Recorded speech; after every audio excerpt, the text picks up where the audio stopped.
आज आहे बिर्याणीचा बेत. कारण असं की माझ्या भावाचा आहे बड्डे. त्यासाठी आम्ही बिर्याणीचा बेत केला आहे. सगळ्या बहिणी मिळून आज बड्डे सेलिब्रेशन करणार आहोत. बिर्याणी बनवणारी ताई एक्सपर्ट आहे. ती काय आली नव्हती. तोपर्यंत तिने आम्हाला कांदा तळून ठेवण्यासाठी सांगितला होता. तर तेच तयारी करत होतो. आम्ही माहेरी गेलो का असे सगळ्या मिळून काम करतो.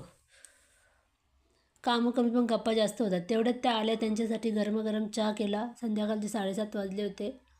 सगळ्यांनी चहा घेत गप्पा मारत एन्जॉय करत होतो. आमची बेसिक तयारी झाली होती. आता ही ताई माझी एक्सपर्ट आहे बिर्याणी बनवण्यात. तिच्याकडे कॉन्ट्रॅक्ट असतो नेहमी, आली का बिर्याणी बनवण्यासाठी. सगळ्यांना तिच्याची बिर्याणी खूप आवडते.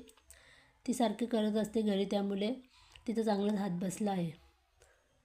तर तिने घेतली आहे आता बिर्याणी बनवायला. बिर्याणी ऑलमोस्ट होतच आली आहे.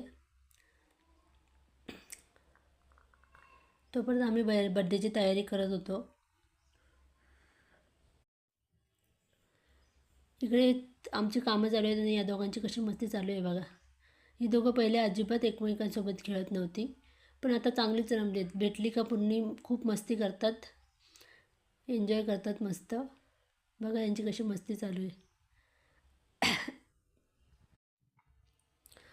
आता आम्ही बड्डेची तयारी केली आहे.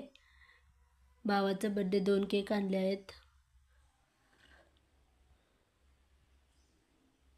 आता